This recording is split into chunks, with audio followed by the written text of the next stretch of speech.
Ayan, ang aking gamot. Magandang gabi po. Muntik na akong hindi nakainom ng gamot. Ito pa lang iniinom ko sa gamot. Losartan, yan. Ito naman yung, ito oh. Gamot ko yan sa gabi, aspirin. Tsaka, simvastatin. Vitamin, ano ito? Ascorbic acid. Sa gabi ko iniinom yan. Ascorbic acid. Tapos ito, yan, amlodipine. At saka ito yung ano, metformin.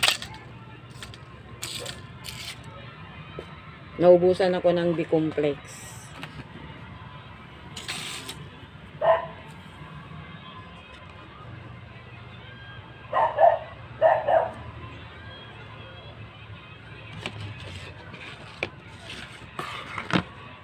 Pakikita ko lang sa inyo yung mga gamot ko. Yung pang-maintenance po ba.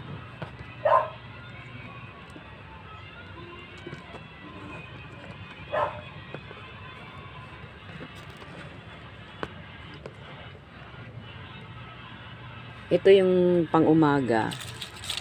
Pinagsasabay ko ito yung amlodipine. Ito. Amlodipine. Ito yung amlodipine. Ito kulay ano siya. Ito pwedeng yung ano yung 5 mg pwede mong hatiin kung ano sasabihin ng doktor. Kasi 5 mg yun pwedeng hatiin kasi may hati sa gitna. Ito naman, losartan. May hati din sa gitna. Pero ang iniinom ko talaga, 50 mg ito, losartan. Kulay pink. Generic lang ito.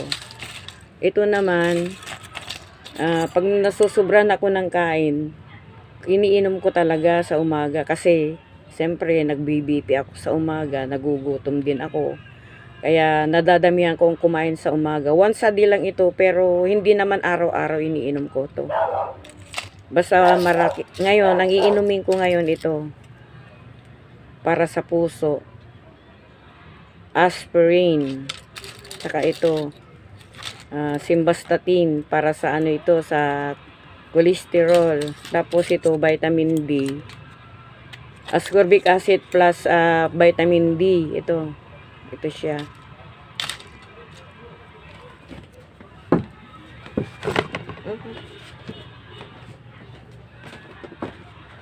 Ito siya, oh. Ito yung ano niya. Ayan. Ascorbic acid. Yan. Ascorbic acid. Yan. Yan ang iniinom ko talaga.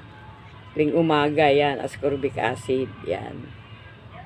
Ito naman, mamaya kakainin ko bago ako matulog. M&M. Ayan.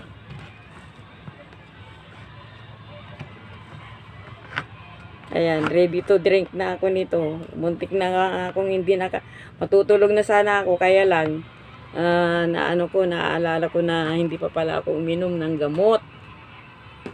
Kaya, siyempre, iinumin ko nga yung gamot na yan. Diba? Ang hirap kaya. Yan. Ito ay inumin ko ito.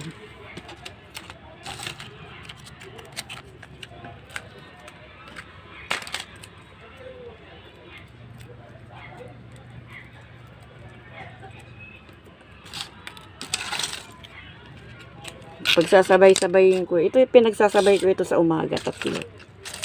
Pag nadadamihan ko ng yan, yung ano, metformin, ano ito yung losartan, tsaka amlodipine. Ngayon itong iinumin ko ngayon. Yung ano, simvastatin at tsaka yung ito, simvastatin.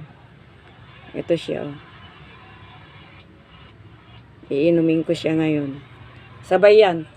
Tuwing gabi yung simvastatin tsaka ano, saka aspirin kasi yan ang sabi ng doktor eh. Kasi yung aspirin pampalabnaw ng dugo.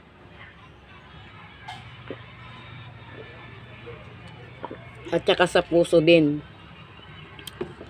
Ito naman yung ano, ascorbic.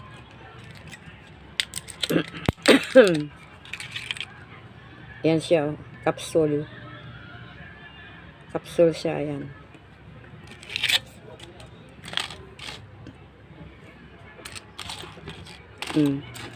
Ayan, yung mga iniinom ko. Wala pa yung vitamin D ko, ah. Hindi, wala pa. Kaya ito yung ascorbic acid, oh.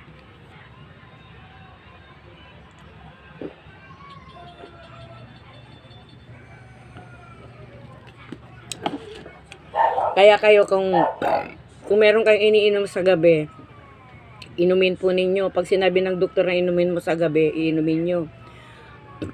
Para iwas kayo sa mga atake.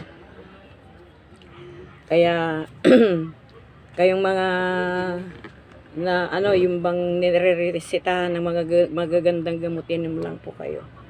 Ako, ano yan eh. Ito, ano ito, mga generic lang yan, mga gamot na yan.